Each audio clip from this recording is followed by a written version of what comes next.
Assalamualaikum warahmatullahi wabarakatuh. Perkenalkan, nama saya Syifa Oktania Elsa. Saya dengan NIM 171102003 dari kelas PAIA akan menjelaskan materi terkait aspek-aspek politik atau biasa disebut dengan siasat syariah. Baik, langsung saja saya jelaskan. Pengertian fikih siasat syariah. Jadi, fikih siasah sendiri berasal dari dua kata, yaitu fikih dan al-siasi. Fikih secara bahasa memiliki arti faham, sedangkan secara istilahnya yaitu mengerti hukum-hukum syariat sebangsa amaliyah yang digali dari dalil-dalilnya secara terperinci. Sedangkan al-siasi memiliki bahasa secara bahasa yakni memiliki arti mengatur. Sedangkan kata masdarnya yaitu siasah yang memiliki arti bertindak pada sesuatu yang patut dengannya. Nah, dalam hal ini Imam Al-Bujuraimi mengartikan bahwa siasat syariah memperbagus permasalahan rakyat dan mengatur mereka dengan cara memerintah mereka agar mereka taat pada pemerintah yang sedang dijalankannya. Fikih siasat syariah berarti adalah ilmu tata negara Islam yang secara spesifik membahas mengenai seluk-beluk pengaturan kepentingan umat manusia pada umumnya dan negara khususnya. Dalam kajian lingkup fikih siasah sendiri terdapat dua jenis siasah, yaitu yang pertama siasah syariah dan yang kedua adalah siasah wat'iyah. Nah, kalau siasah syariah ini dalam penyusunan atau struktur kepemerintahannya memperhatikan ajaran Islam atau memperhatikan etika dan norma beragama. Sedangkan siasah wat'iyah itu sebaliknya, yaitu siasah yang dihasilkan oleh produk pemikiran manusia semata dalam proses penyusunannya tidak melibatkan nilai dan norma agama. Jadi kalau siasat syariah ini praktik politiknya atau pemerintahannya itu dengan tujuan mensejahterakan kehidupan rakyat dunia dan akhirat. Nah, sedangkan kalau wat'iyah ini dia hanya cukup berorientasi pada kesejahteraan rakyatnya saja, karena tidak ada andil dari ajaran Islam seperti itu. Nah, dalil dari siasat syariah sendiri itu terdapat pada surat Al-Quran berikut ini. Bismillahirrahmanirrahim. Ya ayyuhalladzina amanu kunu qawwamina bil qisti syuhada'a lillahi walau ala anfusikum awil walidaini wal aqrabin iyakun ghaniyan aw faqiran fallahu awla bihima fala tattabi'ul hawa an ta'dilu fa in talwu aw tu'ridu fa innallaha kana bima ta'maluna khabira. Yang mana artinya, wahai orang-orang yang beriman, jadilah kamu penegak keadilan dan saksi karena Allah, walaupun kesaksian itu memberatkan dirimu sendiri, ibu bapakmu atau kerabatmu. Jika dia yang diberatkan dalam kesaksiannya kaya atau miskin, Allah lebih layak tahu kemaslahatan keduanya. Maka janganlah kamu mengikuti hawa nafsu karena ingin menyimpang dari kebenaran. Nah, jadi ayat inilah sebagai landasan dari penerapan siasat syariah. Aspek-aspek siasah syariah itu ada 4, yaitu yang pertama adalah siasah dusturiyah, yang kedua siasah maliyah, yang ketiga siasah qadha'iyah, dan yang terakhir adalah siasah harbiyah. Yang pertama adalah siasah dusturiyah. Nah, siasah dusturiyah ini merupakan bagian fikih siasah yang membahas mengenai perundang-undangan negara. Nah, dalam siasah dusturiyah ini tentunya membahas mengenai konsep konstitusi maupun legislasi. Konsep konstitusi ya ini undang-undang dasar negara atau mengenai undang-undang negara itu sendiri, sedangkan legislasi adalah bagaimana proses perumusan undang-undang itu sendiri. Yang mana tujuan dari siasah dusturiyah ini adalah untuk mewujudkan kemaslahatan manusia dan untuk memenuhi kebutuhan manusia. Selanjutnya, ruang lingkup siasat dusturiyah ini ada 4, yaitu yang pertama siasat tasyri'iyah, yang kedua siasat tanfidiyah, yang ketiga siasat qadha'iyah, dan yang terakhir adalah siasat idariyah. Siasat tasyri'iyah ini di dalamnya adalah termasuk persoalan ahlul ahli wal aqdi, persoalan rakyat, hubungan muslim dan non-muslimin. Sedangkan siasat tanfidiyah ini membahas di dalamnya adalah persoalan imamah atau pemimpin, kedua adalah persoalan bai'ah, yang ketiga adalah wuzaroh, dan yang terakhir adalah waliul ahdi. Sedangkan yang ketiga membahas mengenai siasah qadha'iyah, yaitu mengenai masalah-masalah peradilan atau penegakan hukum dalam suatu negara. Yang keempat adalah siasah idariyah, yaitu di dalamnya adalah mengatur permasalahan administratif kepegawaian. Dari beberapa ruang lingkup siasah dusturiah tersebut, terdapat 3 pokok atau tugas inti dari siasah dusturiah, yaitu yang pertama adalah menciptakan undang-undang sesuai dengan ajaran Islam. Yang kedua, melaksanakan undang-undang yang mana dalam penerapannya adalah dilakukan oleh kekuasaan eksekutif atau Sultan Al-Tanfidiyah. Yang ketiga adalah mempertahankan hukum atau mengawasi bagaimana hukum undang-undang di suatu negara yang diemban oleh lembaga yudikatif atau Al-Sultan Al-Qadhaiyah.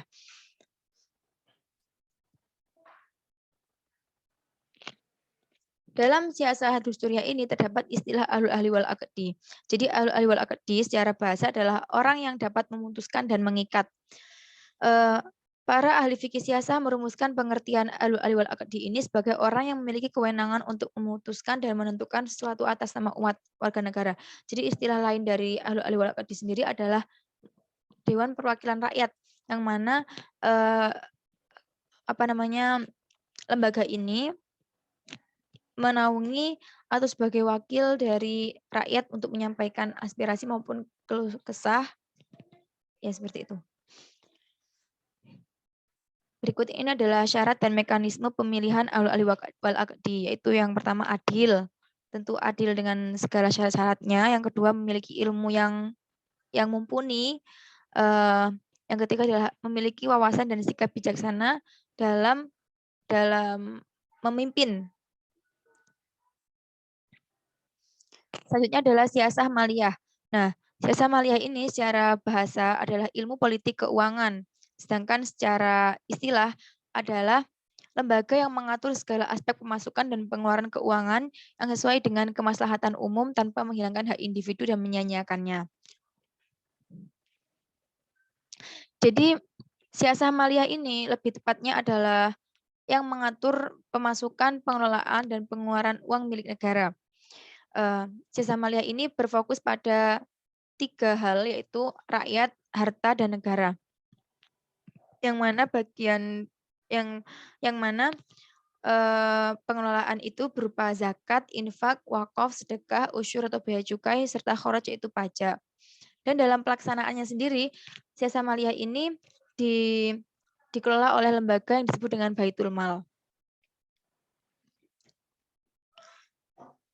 Nah, berikut ini adalah posisi Baitul Mal dalam siasah syariah. Yang pertama adalah sebagai badan otonom yang berdiri bebas sebagai salah satu lembaga tinggi negara. Dan lembaga Baitul Mal ini diangkat dan diberhentikan oleh khalifah atas persetujuan Majelis Syuro. Nah, yang kedua, lembaga ini secara horizontal sejajar dengan lembaga eksekutif dan yudikatif. Sedangkan secara vertikalnya, lembaga Baitul Mal ini berada di daerah-daerah otonom seperti di kabupaten atau kota. Yang ketiga, lembaga ini berkewajiban untuk mencari sumber-sumber pendapatan negara, memelihara dan menyimpannya, serta menghemat pengeluaran anggaran biaya negara. Yang keempat, dalam tugas untuk mencari sumber-sumber pendapatan negara, Baitul Mal bekerja sama dengan Departemen Keuangan yang berada di dalam lembaga eksekutif. Nah, berikut ini juga posisi Baitul Mal. Ya, ini setiap penyusunan perancangan pendapatan dan anggaran belanja negara disusun oleh pemerintah eksekutif harus mendapatkan persetujuan terlebih dahulu dari Baitul Mal sebelum diajukan ke Majelis Syuro. Nah, lembaga Baitul Mal ini juga berfungsi sebagai badan pengawas keuangan yang mengontrol penggunaan dana negara yang dilakukan oleh lembaga eksekutif, yudikatif maupun legislatif. Dan lembaga Baitul Mal ini berhak untuk mengambil tindakan hukum atas segala penyelewengan yang dilakukan oleh semua aparat negara dengan alasan mengajukannya ke Mahkamah Agung dan akan segera diproses di lembaga pengadilan. Berikut ini adalah dalil dari siasah maliyah, yaitu pada surat Al-Anfal ayat 41. A'udzu billahi minasyaitonir rajim. Bismillahirrahmanirrahim. Wa'lamu annama ghanimtum min syai'in fa anna lillahi khumsahu walirrasuli walidhil qurba wal yatama wal masakin wa banis sabili in kuntum amantum billahi wa ma anzalna ala abdina yaumal furqani yaumal taqal jam'an wallahu ala kulli syai'in qadir. Ketahuilah sesungguhnya apapun yang kamu memperoleh sebagai rampasan perang, maka seperlimanya adalah untuk Allah, Rasul, kerabat Rasul, anak-anak yatim, orang-orang miskin, dan Ibnu Sabil. Nah, jadi ayat ini yang mendasari apa dari pengelolaan siasah maliyah sendiri, yang mana berupa ghanimah atau harta rampasan perang, zakat, infak, kharaj, dan juga usyur atau bea cukai. Selanjutnya adalah ada siasah qadhaiyah. Nah, siasah qadhaiyah ini dikenal sebagai lembaga peradilan, yang mana lembaga ini dibentuk untuk menangani kasus-kasus yang membutuhkan putusan berdasarkan hukum Islam. Nah, menurut Muhammad Salamat Qur, ada dua istilah yang perlu diketahui, yaitu yang pertama qadha dan qadhi. Qadha itu adalah hakim. Jadi hakim di sini adalah orang yang melarang pelaku dari perbuatan tidak adil atau yang tidak boleh dilakukan dari hukum itu sendiri. Sedangkan qadhi adalah orang yang diberi putusan atau pelaku hal yang zalim. Nah, berikut ini adalah dalil dari siasah qadhaiyah. Yakni pada surat An-Nisa ayat 58, Innallaha ya'murukum an tu'addul amanati ila ahliha wa idza hakamtum bainan nasi an tahkumu bil adl innallaha ni'ma ya'idukum bih innallaha kana sami'an basira. Sesungguhnya Allah menyuruh kamu menyampaikan amanah kepada pemiliknya, apabila kamu menetapkan hukum di antara manusia hendaklah kamu tetapkan secara adil. Sesungguhnya Allah memberi pengajaran yang baik padamu, sesungguhnya Allah Maha mendengar lagi Maha melihat. Nah, berikutnya adalah rukun-rukun siasah qadhaiyah.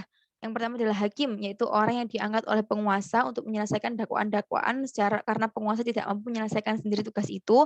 Yang kedua adalah ada hukum, yaitu sebagai produk putusan qadhi untuk menyelesaikan perselisihan dan memutuskan persengketaan.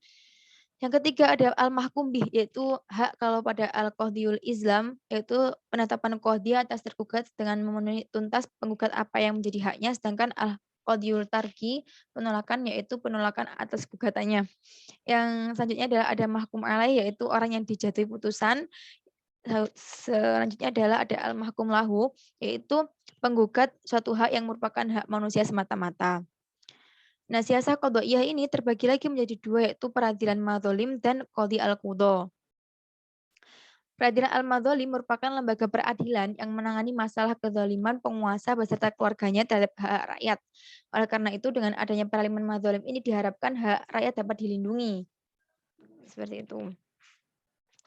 Berikut ini adalah tugas wewenang peradilan madzalim. Yang pertama adalah menangani pelanggaran pejabat pemerintah atas rakyat. Nah, kemudian akan diberi pengadilan atau ditindaklanjuti. Yang kedua adalah menangani tindakan-tindakan para pejabat yang mengambil harta rakyat. Nah, ini seperti korupsi seperti itu ya. Yang ketiga adalah bertugas sebagai pencatat pembukuan administrasi negara. Yang selanjutnya adalah menerima pengaduan dari penerima gaji atas keterlambatan pemberian gaji pada pekerja. Selanjutnya adalah mengembalikan harta yang dirampas dan dikorupsi oleh pejabat. Selanjutnya adalah mengawasi harta wakaf. Selanjutnya adalah menangani kasus yang tidak mampu ditangani oleh para qadhi. Selanjutnya adalah menangani kasus pelanggaran kepentingan umum yang sudah ditangani oleh pejabat biasa. Selanjutnya adalah memperhatikan pelaksanaan ibadah-ibadah yang lahiriah seperti pelaksanaan hari sholat Jumat, hari raya, ibadah haji, dan jihad. Seperti itu ya. Selanjutnya ada pengadilan qadhi al-qudha. Nah, jadi tugas utama dari qadhi al-qudha adalah mengawasi, mengangkat, dan memecat para qadhi serta meninjau keputusan-keputusan yang mereka keluarkan. Akan tapi seiring dengan berkembangnya zaman, qadhi al-qudha ini berkembang menjadi qadhiul askar atau hakim militer. Sehingga qadhiul askar ini bertugas menyelesaikan permasalahan yang terjadi di lingkungan militer. Berikutnya adalah tugas kewenangan dari peradilan qadhi al-qudha, itu pertama menyelesaikan persengketaan dan permusuhan. Yang kedua menjadi wali atas orang yang dilarang untuk bersaksi sendirian seperti orang gila atau anak-anak masih kecil. Selanjutnya adalah menangani harta wakaf dan harta-harta yang lain. Yang selanjutnya adalah melaksanakan wasiat berdasarkan syarat pihak. Selanjutnya adalah melaksanakan hukum had atas pihak-pihak yang seharusnya dijatuhi hukum itu. Selanjutnya adalah memeriksa kemaslahatan wilayah tugasnya seperti mencegah terjadinya kejahatan di jalan-jalan atau di tempat umum. Seperti itu. Nah, yang terakhir adalah siasah harbiah. Harbiah secara bahasa adalah perang.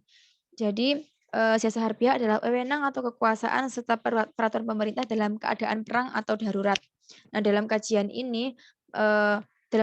siasat harbiah ini meliputi kaidah perang, mobilisasi umum, hak dan jaminan keamanan perang, perlakuan tawanan perang, harta rampasan perang, dan juga masalah perdamaian. Nah, jadi mungkin cukup sekian materi yang saya paparkan mengenai aspek-aspek politik syariah. Kurang lebihnya saya mohon maaf. Terima kasih dan wassalamualaikum warahmatullahi wabarakatuh.